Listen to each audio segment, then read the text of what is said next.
E aí, sétimo ano, bom dia a todos. Como vocês estão? Tudo bem? Espero que sim. Estamos voltando para mais uma aulinha, né? Mais uma aula de geografia, uma aula aí online, já que não voltamos, né?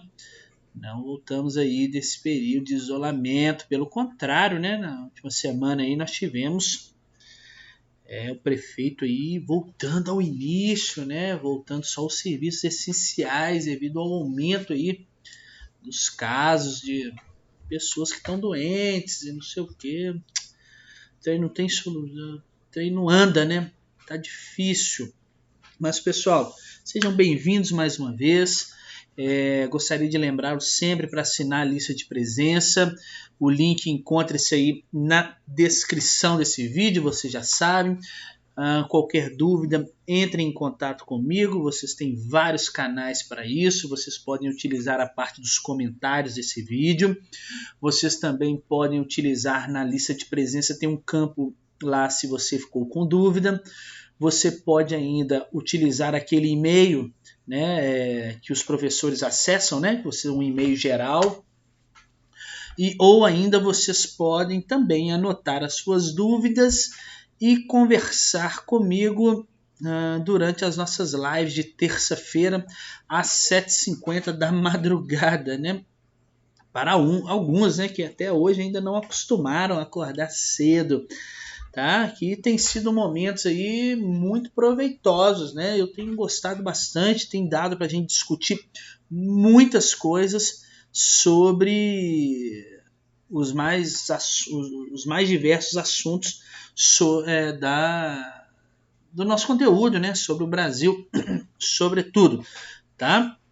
Então, pessoal, nesta aula hoje eu vou dar início com vocês aqui no capítulo 4. E o capítulo 4, ele vai tratar sobre o espaço. A letra está um pouquinho feia aqui, vocês lembram disso, né? O espaço rural brasileiro. Tá?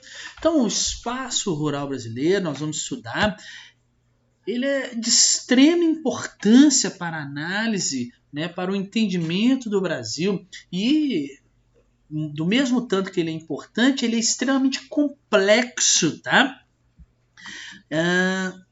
Ele atende, aí nós vamos ver porque ele atende aí a maior parte da demanda de alimentos, de produtos básicos da nossa sociedade, tá?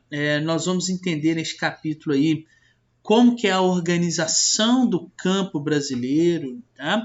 Entender também sobre essa organização acaba que nos permite entender as formas de ocupação e uso do nosso espaço ao longo dos anos, né, de história do nosso país, do nosso território, e as possíveis, né, e as conexões aí do campo com a cidade. Muita gente acha que não tem, mas sim, o campo e a cidade eles estão inteiramente ligados, tá?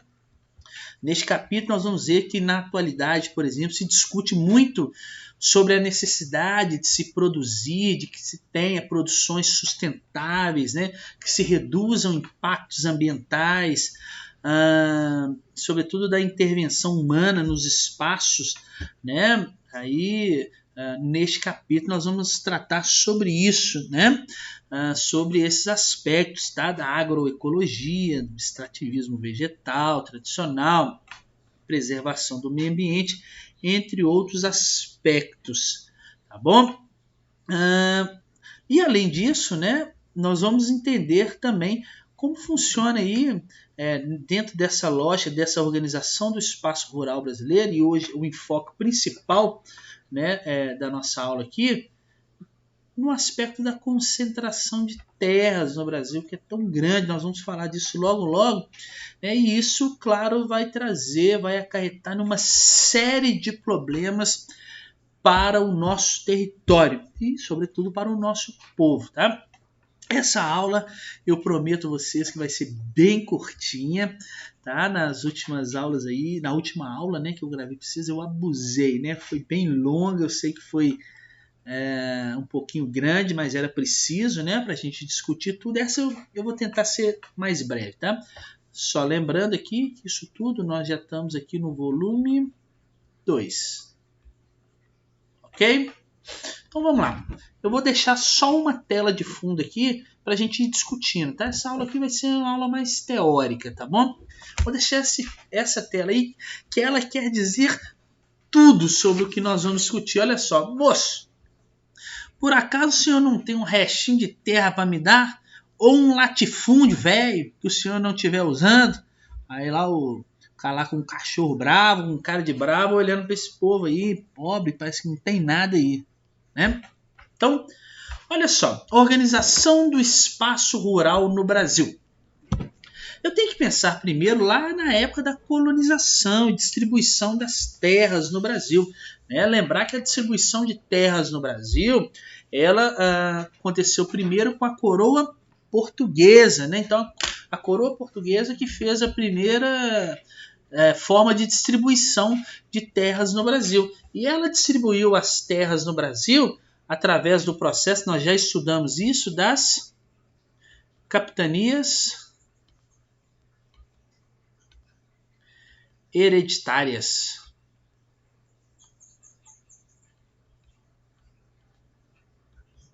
Lembra?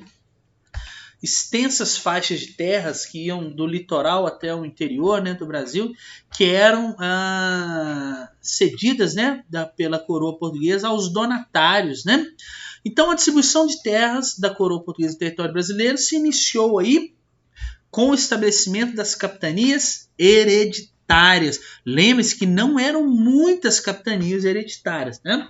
Então elas foram aí, essas capitanias, uma forma, uma estratégia do governo português, né, para evitar a invasão estrangeira, para evitar que outros países invadissem o Brasil, né, e controlassem aí, para melhorar a administração do território, das riquezas que aqui existiam, tá bom?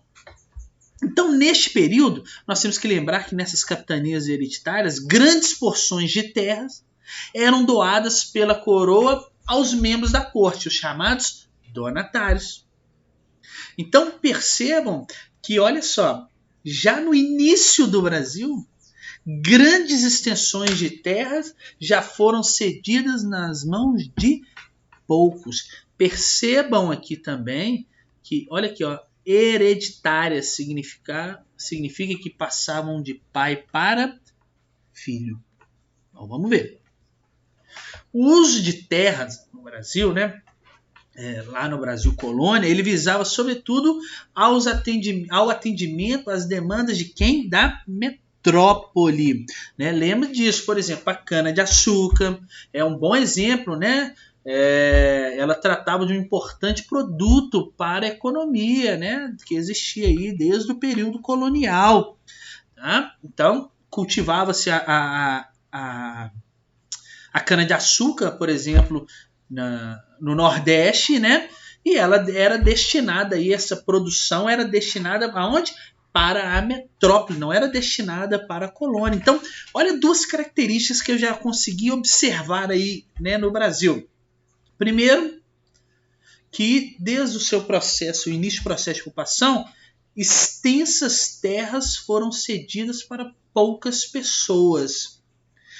E essas pessoas, né, elas estavam aí produzindo alguns produtos, né, algumas demandas, não para o abastecimento interno, mas para o abastecimento externo, para atender as demandas da metrópole. Olha que interessante, tá? Eu posso citar também, por exemplo, olha os problemas de terra no Brasil.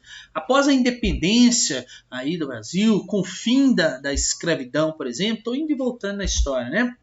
Ocorreu um movimento aí, à época, de legalização da posse da terra. Vamos legalizar para que as pessoas possam ter posse da terra, né, em nosso território.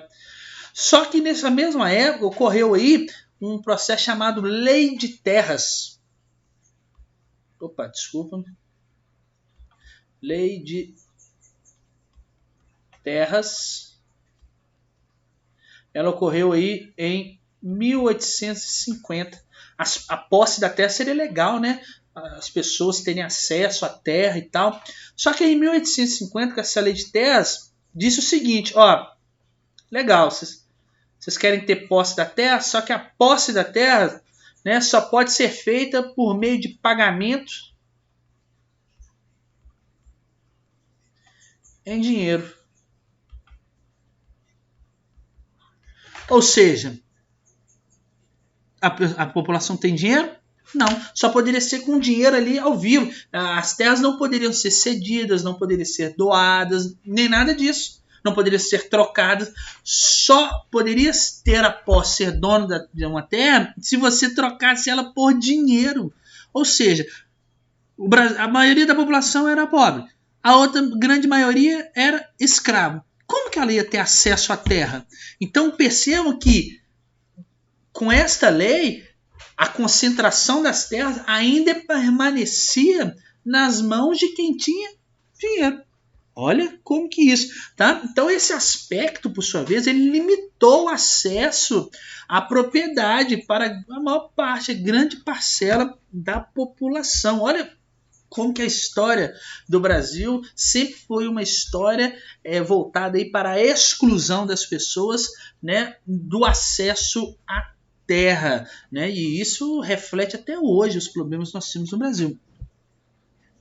Nós tivemos a ocupação colonial aí no Brasil caracterizada pelo regime das Sesmarias, né? Vocês já estudaram isso aí em história, tenho certeza, né? Pela monocultura, né? O que quer dizer monocultura? Pela produção de um produto só e pelo trabalho escravo. Tá? Fatores esses que juntos, sesmarias, monocultura e trabalho escravo, né, vão dar origem aí ao que nós chamamos de latifúndios. Né? Os latifúndios nada mais são que grandes extensões de terra que dedicam a sua produção, né, a uma cultura específica. Por exemplo, eles vão produzir só cana-de-açúcar voltada para o mercado externo, voltado o quê? Para abastecer outro local que senão o seu mercado interno. Essa é uma grande característica do Brasil que vem desde a sua época de ocupação colonial. Se ao olharmos para o nosso território, né, ao observarmos o território brasileiro, né, os latifúndios, ou seja, grandes extensões de terras que se dedicam à produção de um tipo de cultura só, voltada para o mercado externo, né, eles ocupam a maior extensão das terras agricultáveis do Brasil. Em compensação, os minifúndios, aquelas pequenas propriedades, pequenas extensões de terra, onde geralmente nessas pequenas propriedades existe ali aquela agricultura familiar, aquela agricultura de subsistência, aquela agricultura que é feita só para o sustento, né? Elas até têm em grande número, só que elas correspondem a uma menor área dentro do Brasil. O que eu quero dizer com isso? Que no Brasil existem muitas terras que estão nas mãos de poucos, e esses poucos estão produzindo alguns tipos de produtos só para o mercado externo, tipo a soja, o milho. E nós temos, apesar de ter muitas pequenas propriedades, né? Nós temos muitas pequenas propriedades, elas são em menor área, elas ocupam pequenas áreas do Brasil, né? E elas aí são pequenas e estão nas mãos de muitas pessoas. Olha só como que no Brasil isso a discrepância é muito grande. E acreditem, o alimento que vem para a gente, o alimento nosso do dia a dia, que a gente compra no sacolão, no supermercado, vem das pequenas propriedades. Vocês sabiam disso? Não vem das grandes propriedades, não vem dos latifúndios, porque os latifúndios eles mandam seus produtos para exportação. Olha só o que acontece no Brasil. Tá? Então, olha, o que eu quero dizer é que os chamados ciclos econômicos que nós já estudamos aí ao longo das nossas aulas, né, eles marcaram os diferentes usos e formas de ocupação do território brasileiro. Tá? Então, de diferentes maneiras, eles ocuparam, né, e marcaram aí a ocupação do território brasileiro, e, sobretudo, a utilização do campo. do espaço rural, mas a utilização do espaço rural sempre voltada aí para a concentração fundiária. Ok? Legal, pessoal? Tranquilo? Então, pensando sobre essa concentração fundiária, eu tenho que entender um processo chamado de estrutura fundiária brasileira, que é o que vai resumir muito a nossa charge aí, ó. A estrutura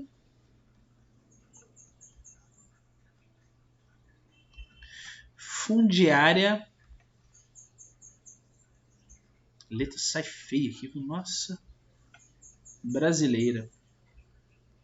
O que é a estrutura fundiária brasileira? O que é isso? É a maneira como os estabelecimentos rurais, como as propriedades rurais de uma área ou de um país, eles estão organizados em tamanho, número, distribuição social, ou seja, quem tem acesso, tá? De acordo com o processo histórico de formação dele, tá bom? Então, estrutura fundiária é como estão distribuídas as propriedades rurais num território, tá? Resumindo aí, quem organiza, quem considera, quem elabora a estrutura fundiária no Brasil é um órgão chamado INCRA. INCRA quer dizer Instituto Nacional de Colonização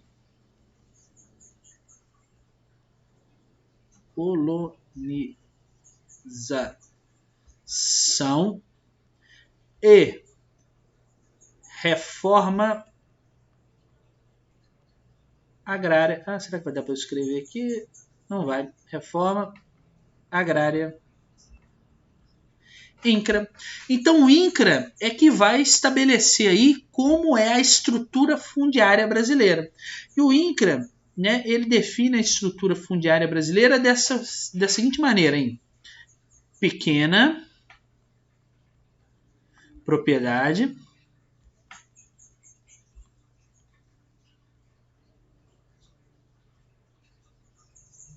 média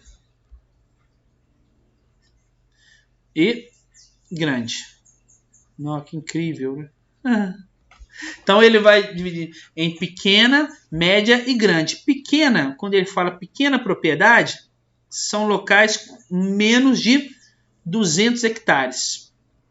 1 hectare quer dizer 10 mil metros quadrados, tá?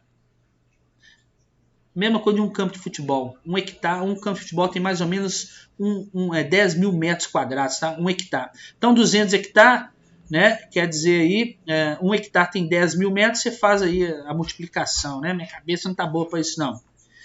Médias, uma estrutura fundiária média, uma propriedade média, quer dizer aí, ó, maior, né? Ou igual a 200 hectares, mas menor do que 2.000 hectares. E grandes propriedades são aquelas maiores que 2.000 hectares, que é coisa demais, né? Então, 1 hectare, 10 mil metros quadrados. Se eu colocar aqui só para você não esquecer. Não precisa decorar isso não, tá? 1 hectare, isso aqui é só para você, se você quiser tirar onda com sua família, mostrar que você conhece muito, né? Você pode chegar num domingo assim, 10 horas da manhã, família reunida, tomando um café, você pode chegar lá, pai, mãe, fala assim, mãe, tô pensando aí, por que você não compra 10 mil hectares pra gente aí? Pra gente passar o final de semana, comprar uns boi. Pô, sua mãe, seu pai vai olhar pra você e falar, pô, que menino inteligente, pô, vou até dar um iPhone pra ele. Faz esse teste, vai dar certo. Então a estrutura fundiária brasileira, determinada, olha aqui, esqueci aqui, gente, do A aqui, olha, no INCRA, determinada pelo INCRA, tá? Instituto Nacional de Colonização e Reforma Agrária, ele divide entre pequena, média e grande propriedade, tá bom? ele define isso aí, né, as pequenas e médias propriedades, pelo seu tamanho, tá? Aí ele está definindo aí, considerando a sua dimensão, tá? Mas nós também podemos considerar aí como a forma de trabalho e o objetivo da produção dentro desse pequeno, médio e grande latifúndio. Ou seja, aí eu considerei o tamanho deles. Mas dentro desse tamanho eu posso considerar aí como que será estabelecido o trabalho e o objetivo e a produção dentro dessa propriedade. E aí o INCRA, a gente pode dividir, né, a estrutura fundiária, o campo brasileiro em, eu já até falei com vocês, minifúndio e latifúndios. Tenho certeza que vocês já ouviram isso, né? Nos jornais, em TV, minifúndios e latifúndios. Minifúndios, pequenas propriedades rurais, né? Mão de obra predominantemente aí familiar, né? E os latifúndios, extensas terras, são grandes propriedades, tá? Geralmente produção monocultora, ou seja, com um tipo de produto voltado para a comercialização externa, ok? Legal, pessoal? Tranquilo? Então, essas são as características que eu gostaria de falar com vocês hoje na nossa aula sobre o campo, sobre começar a entender sobre a estrutura fundiária brasileira.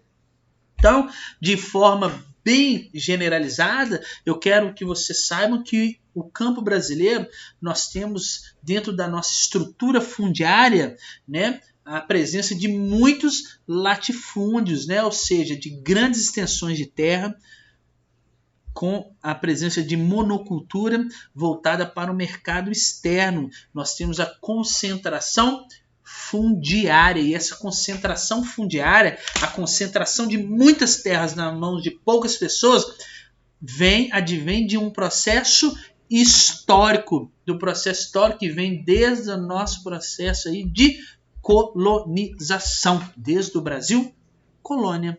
Beleza? Então, pessoal, quero mais uma vez agradecer a presença de todos.